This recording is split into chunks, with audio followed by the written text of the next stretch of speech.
by me with such humility. It's true. I've just met him this weekend, but I could see that the Father in heaven, the Father within, has motivated this man and put him on a mission.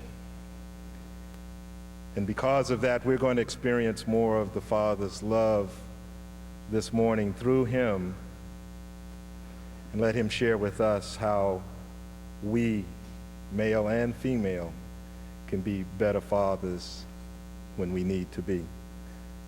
I want you to give a warm welcome to Dr. Naim Akbar.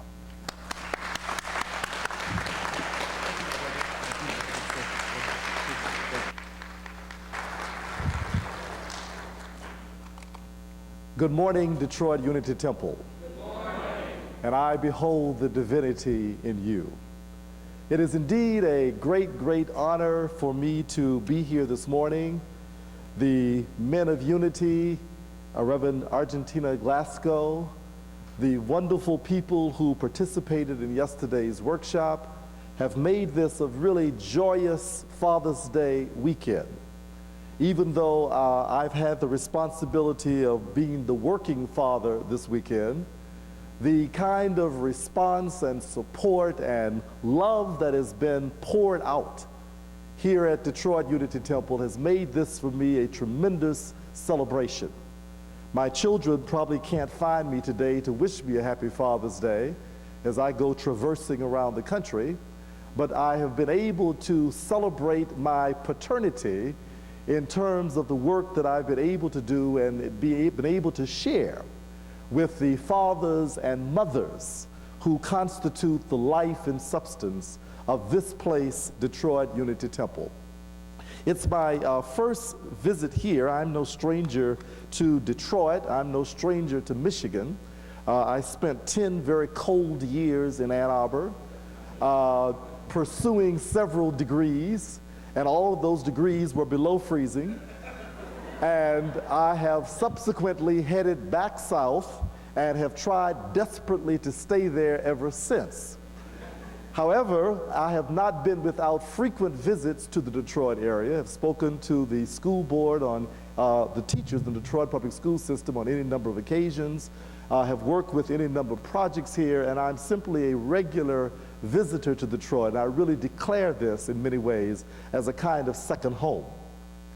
Detroit Unity Temple, however, this is my first time visiting here, and I'm just really very grateful to the men of Unity who saw fit to let me be a part of this, their outstanding men's weekend, their father's weekend here at Detroit Unity Temple. Brother David Joseph, who worked as the planner of the program organizer for this weekend, who extended tremendous energy in terms of making it possible for me to be here and to make this program the tremendous success that it's been.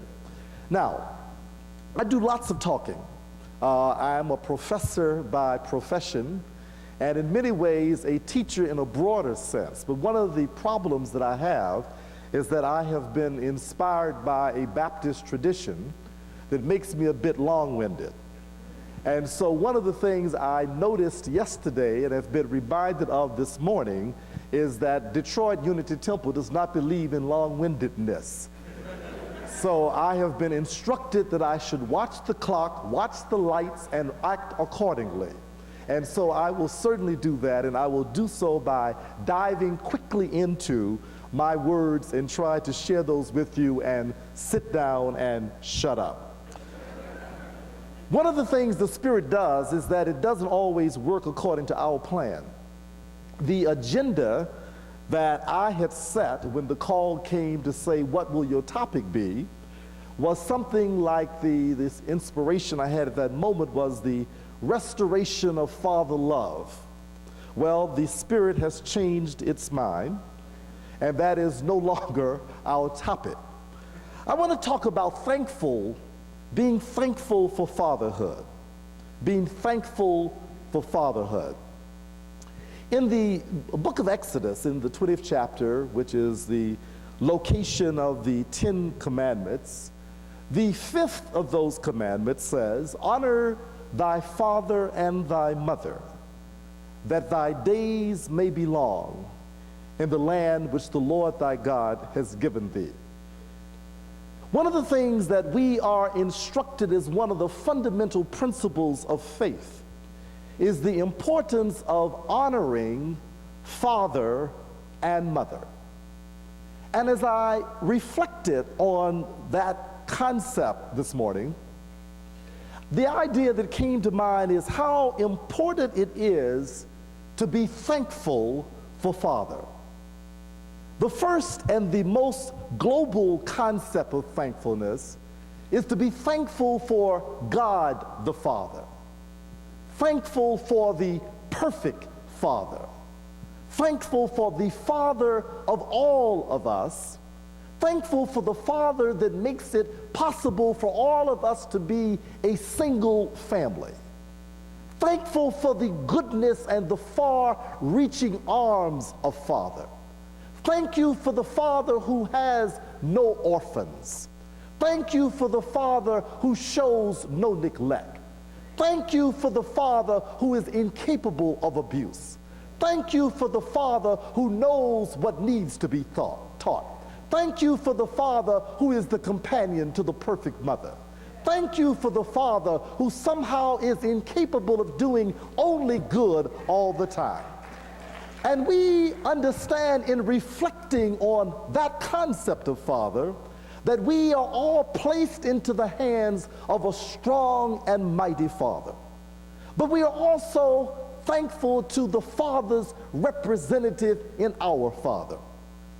Now, even though the perfect Father is without flaw, there are levels of expression of the fatherhood in our Father. He who has been our biological father, we are also thankful to him. No matter how limited he might have been, no matter how neglectful he might have been, no matter how abusive he might have been, we are still thankful to him, because had it not been for him, think about it, you wouldn't be here. So the perfect Father used the imperfect manifestation of Father to bring about the perfection of life that's you. So we thank you, mighty Father, for the yet but less than perfect Father who made it possible for this perfect life. And then I am thankful to the mother who carried the seed of Father, who permitted Father's seed to be carried in her womb. Thank you, Mother, for choosing Father. Thank you, Mother, for letting Father use you and use your presence in order to bring about this life. So thank you, Mother, for Father, as we thank you, Father, for Father, who thank you for Father who had mother. And then I thank you, Father, for letting me be a father. I am so grateful to the woman who became the mother for my children, who permitted me to be a father through the vessel of her motherhood. I'm thankful, Father, for that wonderful woman who permitted me to be a father. And then I'm thankful to those wonderful children who permitted me to be a father. They made me father. I would not be father unless they permitted me to be father. So in this divine scheme, in this divine plan, we find this constant cycle of perpetuating the principle of fatherhood that makes us all the recipients of the blessings of Father and the necessity of being thankful for having Father. Now, in order for us to honor Father, it is absolutely critical that we understand the importance of forgiving Father. We must understand that the only way that we can free ourselves to experience the true blessing of fatherhood is to let go of those things that cause us hurt in the memory of Father. You see, the image of Father, it must be put into the context of the perfect Father. And we then must learn to forgive the imperfect manifestation of Father. We have to let go of the anger that so many of us feel because Father was not what we wanted him to be. Maybe he wasn't there. Maybe his voice was harsh. Maybe he was neglectful. Maybe he didn't do what he should have done. Maybe he didn't act like Father knows best. Maybe he didn't act like bringing up Father. Maybe he didn't do the concept of Father that television had told us we were supposed to have. Maybe he didn't do all of those wonderful things that our dreams and fantasies and imagination would have suggested. But we must understand that whatever else he did, he was still your Father. And in doing so, we have a responsibility to let go of the hurt, because as we carry the hurt around with us, it becomes extremely difficult to forgive him and therefore to honor him and to be properly thankful for him. So many of us live with the memory of regret. The regret that somehow Father was not all that he might have been. So many of us carry around the hurt that somehow we feel that came from Father. And in doing so, we continue to perpetuate a process that causes us the difficulty to recognize the power and the strength and the wonderful gift that comes with Father. So we must understand that when we begin to become preoccupied with the limitations of Father, we must turn to the celebration of that Father that's in you. Because you can, in fact, continue to perpetuate the limitations that were Father and remain preoccupied with the shortcomings of Father, or you can understand and to celebrate the fact that your very life is a consequence of that Father. So in you is the representation of the best that that Father could do. In you is the reflection of the greatest gift that that Father could give. In you is the reflection of the highest expression of the gift of Father that came in the making of your life. In the memory of that, you're able to overcome the pain and the limitations of what Father was not, and to understand the greatness of what Father is. Now, this process of fatherhood is not one that is automatic. It is not something that comes instantly. One of the problems we have in this society is the perceived notion that somehow fatherhood is only a biological process. The whole concept we hear so often now, that's my baby's daddy. And the idea that my baby's daddy makes him a father. Well, quiet as is kept, everyone who is capable of reproducing himself is not necessarily capable yet of being a father. Fatherhood is a process of evolution, and we came into this life with full potential towards perfection. Planted in us is the divine spark of the divine. And in that divine spark, we have the potential to grow into being mighty fulfillments of the model of the spark that was placed in us. But our life does not begin completed. We do not come here fully done. We come here with the spark for evolution and transformation. We come here with the seed to grow. And if we commit ourselves to the growth process before we have finished this travel on this plane, we will have achieved many of the things that take us towards our ultimate goal of reaching that perfection. So when we think of the concept of fatherhood, please let's be very clear.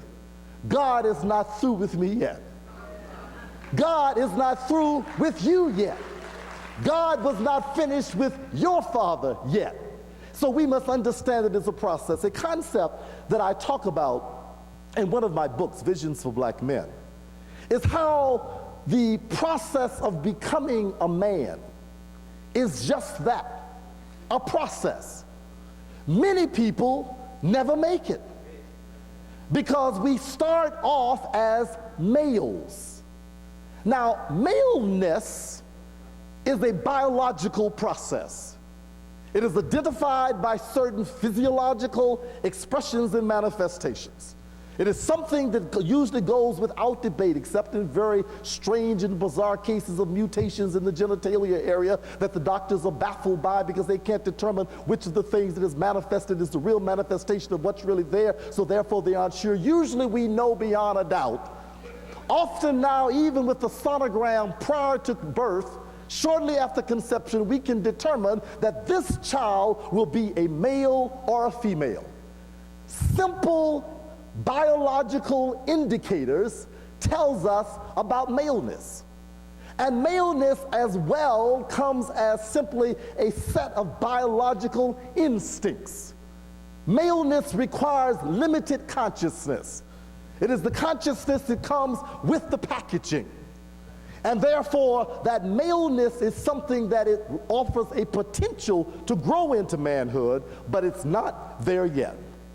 So for much of the early life, we don't expect too much more than the expression of the male.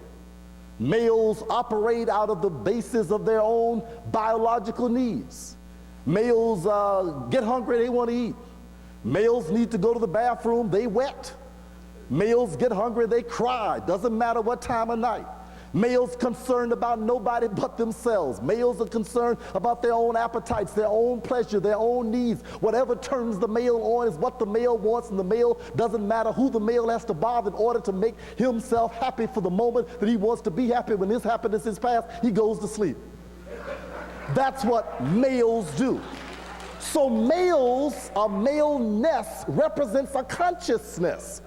It represents a consciousness. And that consciousness characterizes the earliest expression of this potential, of this evolution, just like the worm, just like the caterpillar, that constitutes like the beginning processes. What the caterpillar does is what it was made to do in that stage of its evolution, and it eats, it eats, it eats, it eats. It feeds itself, it eats up all the leaves, it wipes out the community, doesn't worry about the other caterpillar, just itself. But that's the nature of the male mind, which is like the caterpillar mind. So this earliest expression of maleness is the process of consciousness that lays the foundation for future growth. Now, if we grow as we should and placed in the proper environment, fed by the leaves of knowledge, fed by the leaves of light, fed by the sunlight, fed by the community of life, fed by the things that cultivate our development, then that caterpillar, that male, begins to transform and begins to move into another stage of development. But in order for that growth to occur, you've got to be placed in the proper environment. You've got to eat the right kinds of leaves. You've got to drink the right kind of liquid. You've got to be exposed to the right kind of sun. But if you don't get that, you can become fixated in the caterpillar stage, become a fat, hairy worm, and never get out of that stage. So in this process, we must understand is that many people remain in a consciousness of maleness. And males can become sperm donors, but they don't necessarily become fathers. The mentality of a male is a materialistic mentality. It is a selfish mentality. It is a narcissistic mentality. It is an egotistical mentality. It is a mentality that doesn't permit them to see outside of themselves and their own needs. Now, if this male begins to grow, it gradually becomes a boy.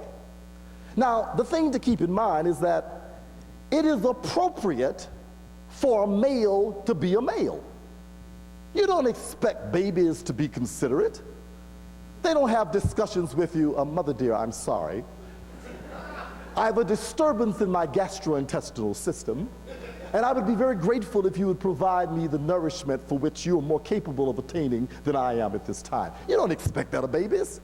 Babies get hungry, they yell, they scream, they wake you up and bring you out to do what they need done. That's the nature of the child. That's the nature of the male. You don't expect anymore. You don't expect the child to be considerate of anyone else's feelings. But hopefully, that child, that male, will begin to evolve and become a boy. Boys have another orientation.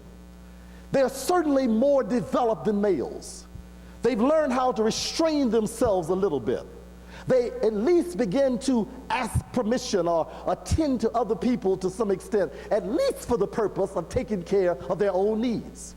So the best description of boys is that they are players.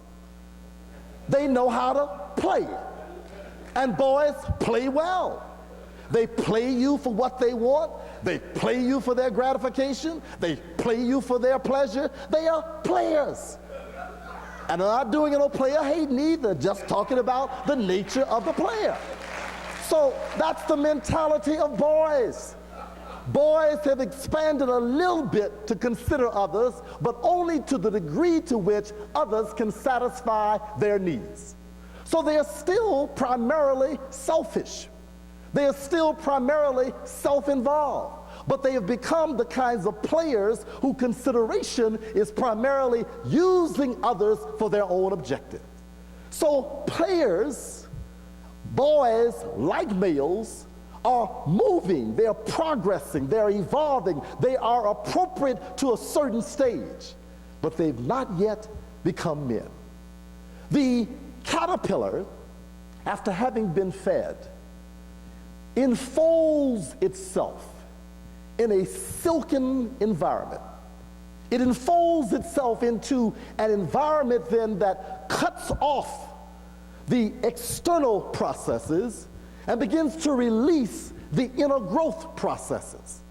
The caterpillar is wrapped up into this chrysalis. And the chrysalis is a rich environment that permits transformation within the darkness of the inner life. In much the same way, in the proper societal environment, the boy is wrapped up in the culture. The culture begins to surround them like the chrysalis. It begins to inspire them to go inside to express the potential for growth that's inside of themselves. The society, like the chrysalis, encircles them and forces them to somehow be transformed.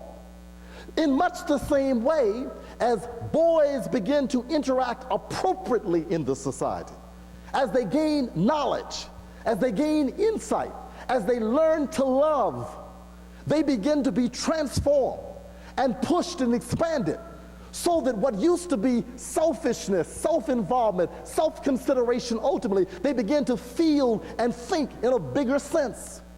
And the first indication that they are moving towards a greater growth is when these boys begin to learn how to relate to other people.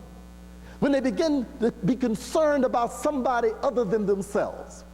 One of the clearest indications that boys now are moving towards manhood is when their minds have grown big enough to think about somebody other than themselves. When they begin to experience the mutual responsibility, the mutual reciprocity that goes into a relationship, when they're capable of having a mate, having a friend, having someone who they can be as concerned about as they are concerned about themselves. The indication that the mind has grown big enough to move beyond the narrow limitations of just this male creature, just this young boy creature, is when this person now has begun to care enough about another person that they aren't happy unless their mate is happy. They're not happy unless their friend is happy. When they aren't fed until their friend is fed. That somehow the sense of completion is no longer limited to what they can get for themselves. There's a consideration that there's someone else. Now this becomes a critical stage of pressure because there's a new kind of tension now. Because the demand to look out for somebody other than just you is such a pressing demand that it begins to grow your concept of who you are.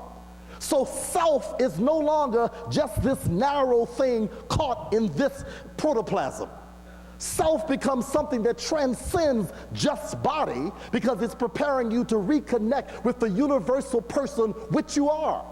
But you have to grow back into that consciousness. Even though you came out of that consciousness, you must evolve back to that consciousness, and it must be done by going into the chrysalis that begins to put pressure on your consciousness, that transforms it and makes it bigger than the ego that comes from the biology. Now, the process then of learning to love another person, relate to another person, be concerned about another person continues to grow. And as it grows, the person becomes capable then of thinking bigger than just their companion, just their mate, just their friend, just their loved one. The person begins to think so big now that they can begin to think about those potential children that belongs to that partnership. So in order to grow and to become a real man, you have to develop the capacity to think like a father. Now, the father mind has nothing to do with one's physical anatomy. That's taken care of by the biological principle. The real principle of fatherhood requires a consciousness that has grown so big that you are no longer preoccupied with what happens to just you or what happens to just your mate. But you are now concerned about what happens to the children. And the children then give you a greater push for even a bigger consciousness. Because you understand, the children can't be healthy until the society is healthy. So men then become inspired to go out and transform the society to make it a rich environment so the children can be safe in it, they can be protected in it, they can grow in it, they can fulfill their potential. So what men do is go out and begin to transform the whole world to make it a better place for everybody to live in.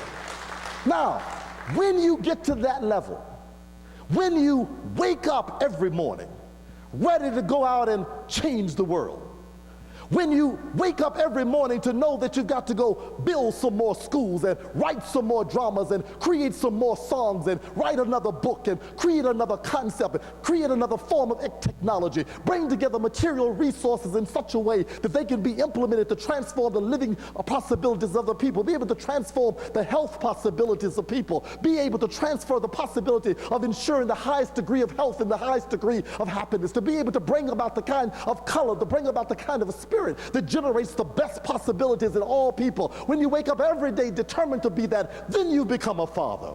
You've grown to become a father. And when you have become that kind of father, you have become a reflector of God the Father of the universe, who has transformed this womb of possibility to be able to enrich this learning environment, to be able to create the chrysalis of culture, create the chrysalis of family, create the chrysalis of love that is actually so powerful that it's able to take an unformed life, transform it from potential into actuality, take it from what it could be to what it can be, take it from what is visible to make it to the power of its invisible potential, and therefore it has become the creator father. So my brothers, my sisters, we must honor father. We must honor mother. There is no father without mother. There is no mother without father. And the principle of fatherhood is the one that serves as the foundation for the very transformation of life itself. Honor thy father and thy mother. Peace be unto you.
Now, I can't say exactly what it's going to be because David did indicate this man moves by spirit, so he can't pin him down and predict what he's going to do because he's going to be direct conduit for the Holy Spirit. But I just want to say that it's by divine appointment that he's here to speak to us. His message this morning was in perfect timing with our motto for this year. And I want you to think about that throughout his talk. Think about what it means to you personally when you say, I resolve to evolve. Think about what it means to this congregation collectively when we say, evolution is my solution. I'd like to present to you now a dynamic person, and a person I feel, even though I've known him for not yet 48 hours, a good friend, Dr. Naim Akbar.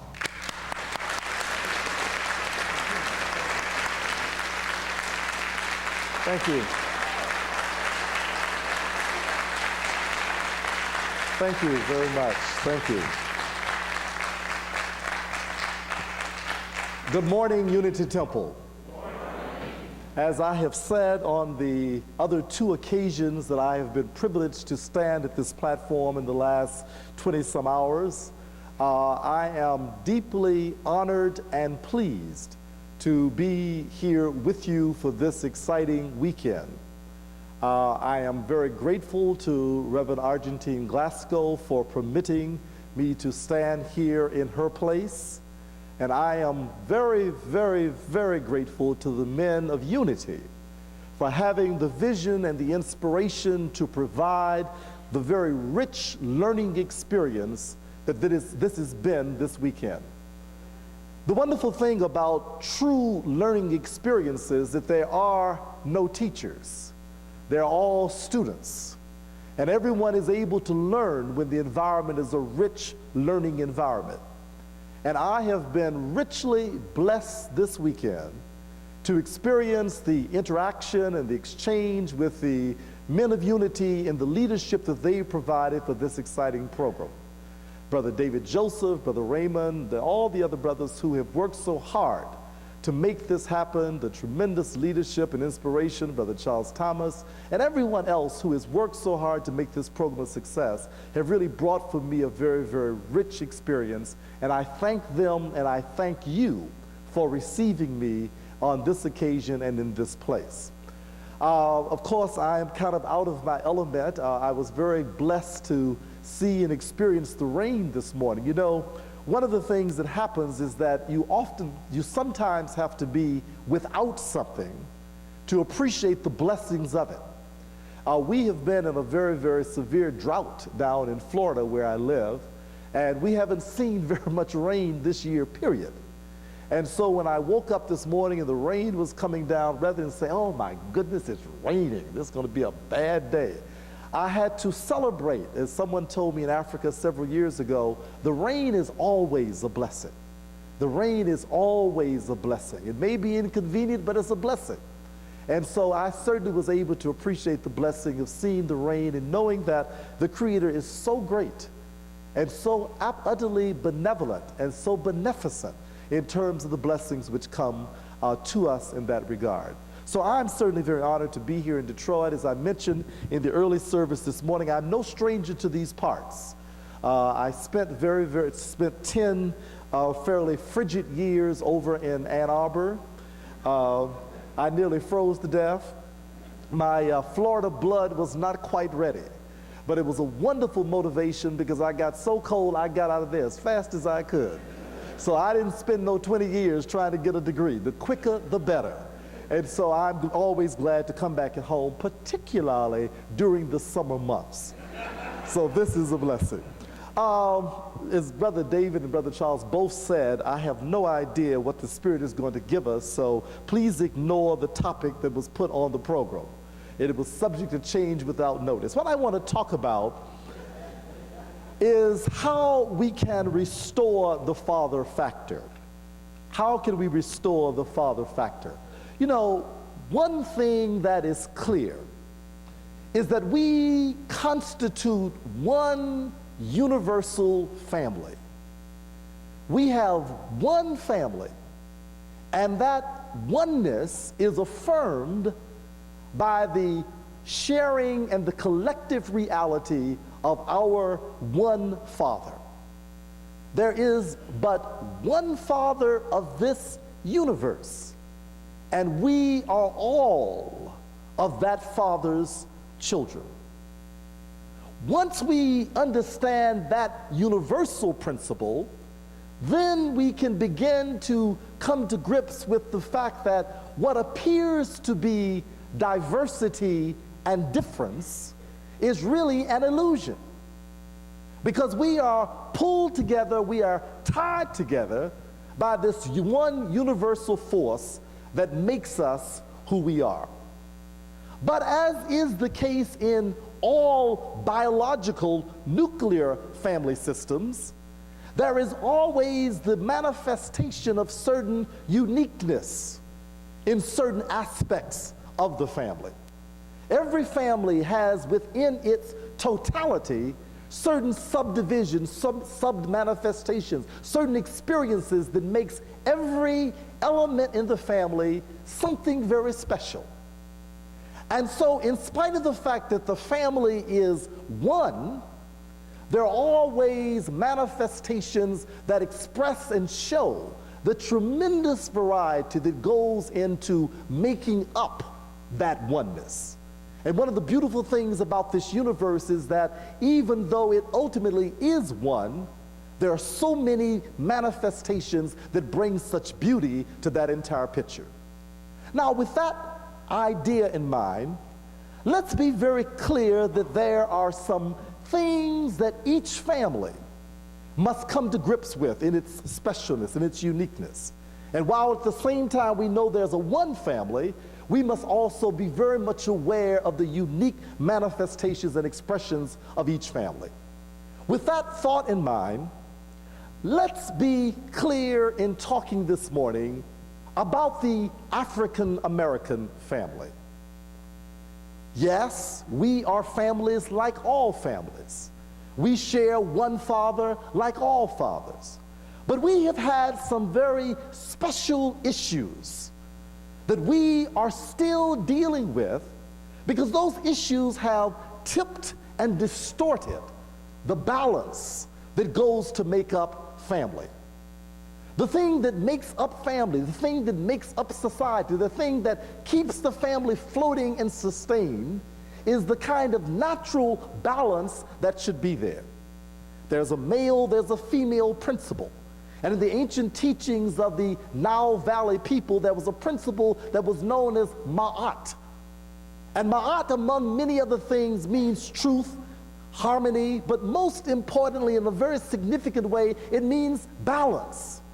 Because in the diversity of forces, the things that maintains the harmony of the universe is the balance of forces that keeps that system operating. And the thing that defines and the thing that affirms the harmony of family is the balance of the male and the female principle, the father principle, the mother principle. And that factor, that balance, is the key kind of issue that is so crucial for families developing. One of the devastating things that happen to us as African people is the fact that we had a serious disruption in the natural balance of our system.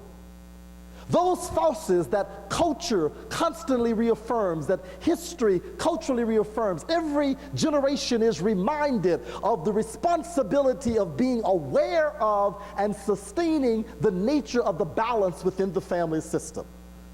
African cultures are very, very intent upon insisting that every generation should learn its special responsibility as a recipient of the benefits of and a manifestation and a responsibility to preserve balance. So manhood is not something that is taken for granted. It's taught explicitly, consistently by those elders with the highest achievement of manhood. Womanhood isn't assumed as something that occurs just as a biological process, it's taught. And so the women are, the girls are initiated into womanhood. The boys are initiated into manhood. Because this idea that people should play effectively and understand the nature of balance and their role in the balance is a key part of that. One of the problems that we suffer from in our communities, one of the reasons that we experience so much difficulty is because the family system, the balance system that was disrupted, is still out of balance. We still don't know what it really means to be father, mother. We have forgotten the memory of what it means to be man, woman. Instead, we have taken artificial and alien definitions and used them as if they were the real thing. So we really believe that the images that we see on ABC, CBS, HBO, that's really manhood, womanhood. We really begin to believe that all my children search for tomorrow, the edge of night, is definition of family. We really begin to believe that the kind of distorted ideas that we've been given in other people's fantasies really constitutes what family is all about. We somehow have lost our definition of the family system and the balance that was so critical. We survived because we adapted. We made the adjustment even though the balance was messed up. But what we must do now as we move into this new millennium, as we move into this new era, is that we must consciously take on the responsibility to restore the proper order and the proper balance within our communities. So we can celebrate fatherhood again once we have grown to be effective men. We can celebrate motherhood again when we've grown to be effective women. And as a community, we must consciously take on the responsibility to provide the leadership for future generations to come into a systematic understanding of who and what we are. Now, how do we do this? Let me just read something to you that talks about this kind of balance of characteristics. This is the 4th chapter of Proverbs. It says, "Young men, listen to me as you would to your father. Listen and grow wise, for I speak the truth. Don't turn away, for I too was once a son, tenderly loved by my mother." It's the female principle. "As an only child and the companion of my father. He told me never to forget his words. If you follow them," he said, "you will have a long and happy life. Learn to be wise," he said, "and develop good judgment and common sense." I cannot overemphasize this point. Cling to wisdom. She will protect you. Love her. She will guard you. Now, I submit to you that this is an example of the characteristic of the father factor in several ways. On the one hand, the father factor comes with wise counsel, comes with wise advice. And the wisdom of this father figure is a part of what his responsibility is in providing the guidance, the support, the protection, those things that fathers should do. Within that balanced system, as the father comes with this kind of wise advice, one of the things we are taught in the system of Ma'at is that balanced intelligence is not simply something of the head. It can't simply be rational and logical. Unlike what we've been made to believe in this society, that there's something that is ontologically understood about the nature of rational knowledge and how rationality and logic all operate together on an empirical basis so that things operate precisely and mathematically, quantitatively correct. That's the stuff they tell you. But the ancients have told us that intelligence is never a quality of just the head. It must always be balanced by the heart. And one must have heart, feeling, compassion, the love of the mother, as well as the judgment of the father. So one can't be one or the other. A rational person with no heart is a mechanical, robotic fool. A compassionate person with no reason is really what you call a soptos or something like that, where you just sort of walk over as a doormat. They're so filled with compassion, they don't have good judgment. So what we are told here in Proverbs is the importance of understanding the balance of a natural balance between that male principle of good judgment, of good advice, that female principle of compassion and love, working together to make for a total balanced human family. Now hear me well now, don't get into your dichotomous, broken up thinking. I'm not saying that males should only be rational, females should only be compassionate. In fact, I'm saying that all of us had better be both. We both better come with those qualities in the clearest kind of form. But at the same time, we need to understand our responsibility within the order of the society, that we must come with the unique element that we bring to the overall picture to ensure that the balance is there. Now, by virtue of what happened in slavery, by virtue of what happened in oppression, the ability for African men to grow into being complete and effective men and fathers needs to be evaluated and treated. We need to be healed. Abraham Lincoln can't give us emancipation. Bill Clinton can't restore us emancipation. Your future president, whoever he may be, Gore or Bush, will not be able to give you emancipation. The government can't do it. The state can't do it. No one can give us what we must reach into our divine nature to manifest, because we must ultimately take responsibility for growing ourselves. So the challenge is, are we going to sit around and beg someone to free us, or are we going to take the freedom that God has given us and live up to it? That's the challenge that we have. So, I want to suggest to you that to become the fathers we ought to be, in order to become the families that we must be, in order to become the leaders of society as we are destined to be, we must begin to emphatically engage in a healing process. 4 steps I want to suggest. That the way that we grow ourselves is, first of all, to understand that human growth is rooted ultimately in consciousness. We grow by what we know. The bigger our thoughts, the bigger our life possibilities. The person who can only conceive of an anthill is restricted to the limitations of the anthill. The person who can think in terms of the domains of the universe is free to fly through all spheres of reality, because their thinking is big enough to let them get free.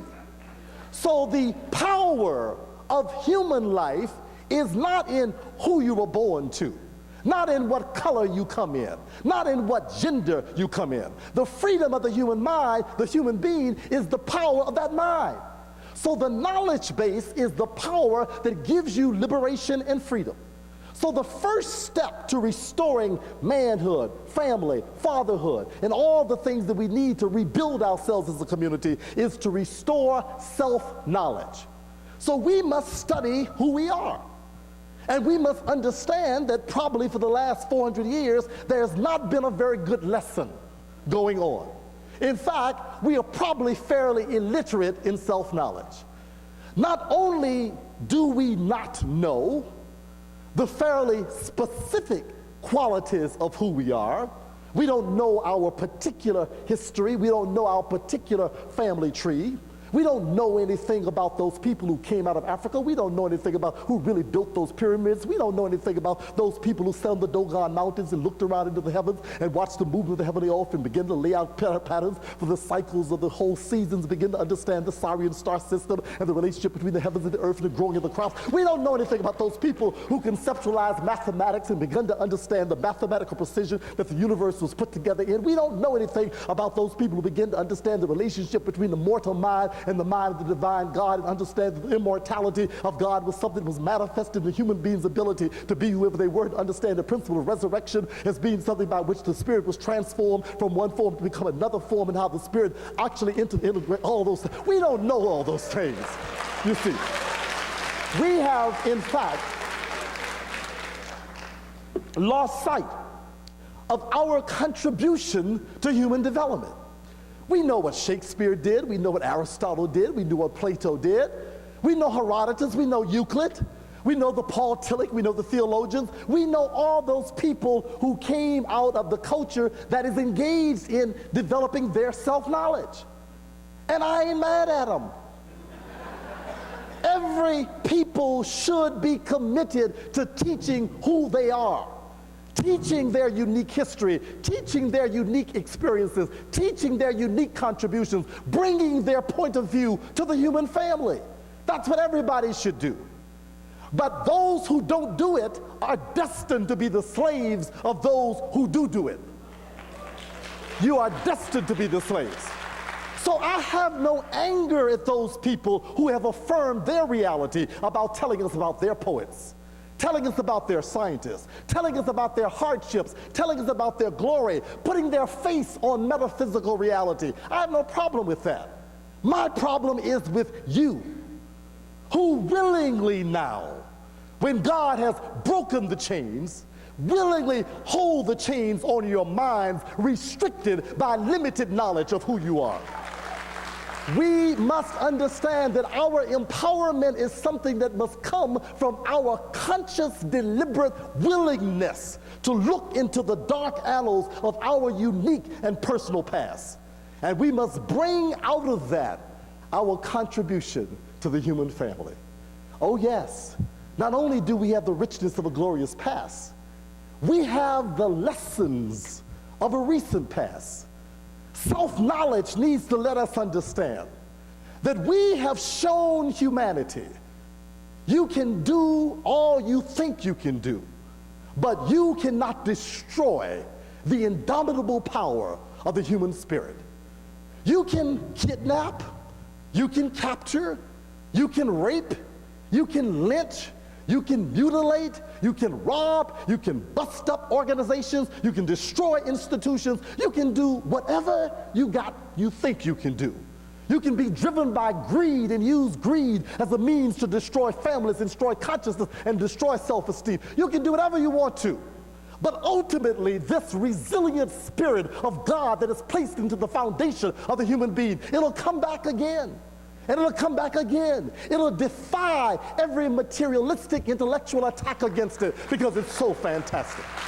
So look, we have a lesson to a culture that's dying through its own materialistic preoccupations. We have a lesson for a culture who no longer believes in the higher reality of the invisible world.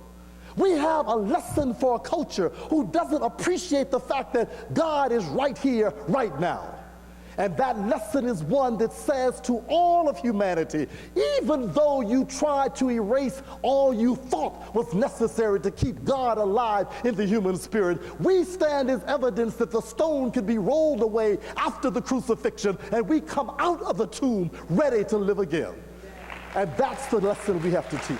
So, once the person, once the man, once the community knows who they are, then that becomes the foundation for beginning to live again. And then, not only is self-knowledge necessary, the next principle, we're talking about now restoring this balance. We're talking about reconstituting the fatherhood factor.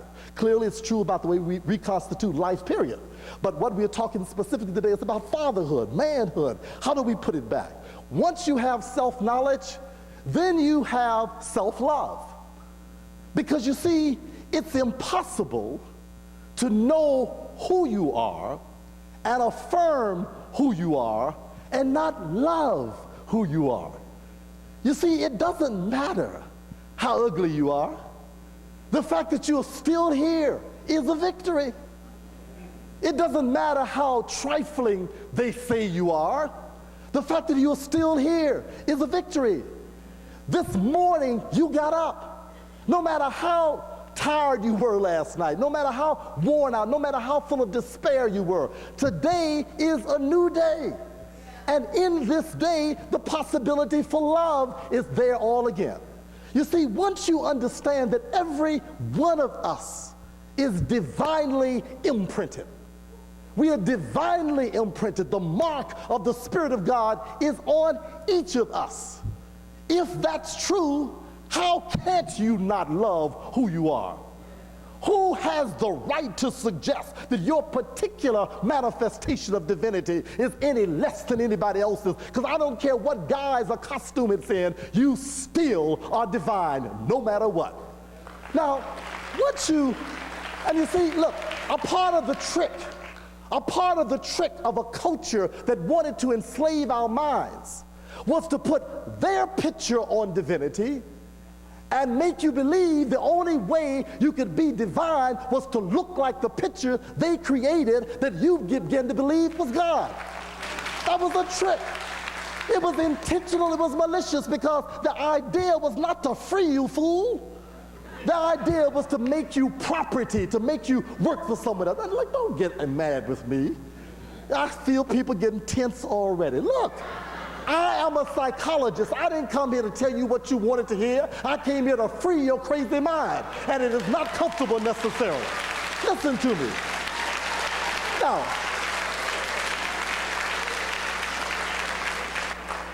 medicine is not always good, but if you got a good doctor, it's good for you. Now, so the idea then is that we must understand that we've got to erase these old images. We've got to get the Michelangelo